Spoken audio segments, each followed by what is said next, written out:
വത്സലയമ്മോ, രാവിലെ എന്തുവാ പരിപാടി? മോനെ ഇത് അശോകപ്പൂ എന്ന് പറയും.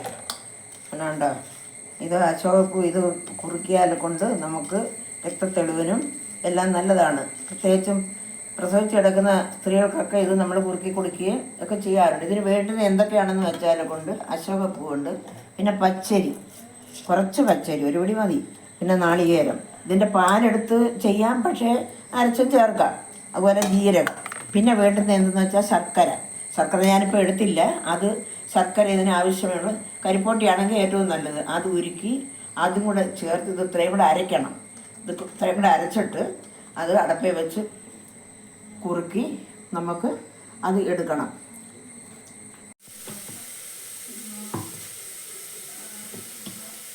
ഞാനിത് അരച്ചെടുത്തു.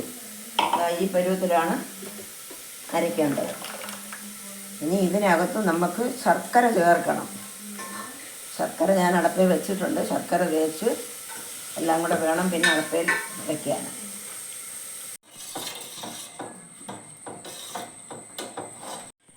ഇതാണ് ശർക്കര ഞാൻ ഉരുക്കി വെച്ചിട്ടുണ്ട്. അതിനെ അരിക്കണം. അരിച്ചെങ്കിലേ അതിനകത്ത് ഈ അഴുക്കുകളും ഒക്കെ കാണും. അതൊക്കെ പോകാനാണ് നമ്മൾ അരിച്ചെടുക്കുന്നത്. നേരത്തെ നമ്മൾ ഇവിടെ അരച്ച് വെച്ചിരുന്നത് അശോകപ്പൂവും അരിയും എല്ലാമാണല്ലോ. അതിൻ്റെ കൂടെ ഈ ശർക്കരയും കൂടെ നമ്മൾ ചേർത്ത് മിക്സാക്കുന്നു. അപ്പോൾ നമുക്ക് ഇത് കുറുക്കുന്നതിനുള്ള എല്ലാ സാമഗ്രികളുമായി. ഇനി ഇതിനകത്ത് കുറുക്കിക്കൊണ്ടിരിക്കുമ്പം വേണം നമുക്ക് കുറച്ച് നെയ്യും കൂടെ ചേർത്താൽ ഏറ്റവും നല്ലതാണ്. നെയ്യ് ചേർക്കണം. അപ്പം ഞാൻ ആദ്യം പറഞ്ഞല്ലോ, ഇത് വളരെ ഉപകാരം ചെയ്യുന്നതാണ്.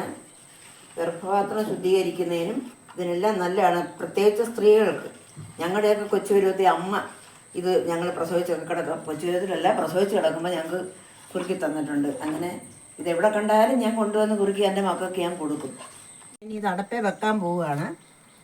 ഇത് നമുക്ക് ഗ്യാസിൽ വെക്കുന്നതിലും നല്ലത് അടപ്പേ തന്നെ വെച്ച് ചെയ്യുന്നതാണ് ഏറ്റവും ഗുണം.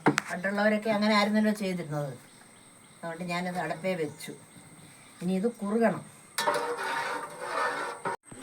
ഇതിനകത്ത് കുറുകി വരുമ്പം നമ്മൾ നെയ്യ് ഇടണം. നമ്മൾ അലുവയൊക്കെ ഉണ്ടാക്കുമ്പോൾ നെയ്യ് ഇടുമല്ലോ. അതുപോലെ ആക്കിയിട്ട് ഇത് ഇനിയും കുറേ കുറുവാൻ കിടക്കുന്നുണ്ട്. ഇത് പറ്റി വരുന്ന ഉടനെ നമുക്ക് ഈ അലുവ പോലെ ആക്കി എടുക്കുകയാണെങ്കിൽ നമ്മുടെ കുഞ്ഞുങ്ങൾക്കൊക്കെ കഴിക്കുന്നതിനുമൊക്കെ വളരെ ഒരു സന്തോഷം കാണും. ആ രീതിയിൽ വേണം നമ്മളാക്കിയെടുക്കാൻ. ഇനി കുറച്ചുകൂട്ടൊക്കെ കഴിഞ്ഞെങ്കിലേ ഇത് ശരിയാവുള്ളൂ. നമ്മുടെ കുറുപ്പ് റെഡി ആയിരിക്കുവാണ്. കുറുക്ക് എല്ലാം റെഡിയായി. ഒരു സ്വല്പം നെയ്യും കൂടെ ഒഴിച്ചിട്ട് നമുക്ക് ഇനി അത് ഇറക്കി വയ്ക്കാം. ഇനി ഞാൻ വേറൊരു പാത്രത്തിലോട്ട് പകർന്ന് വെക്കുകയാണ്.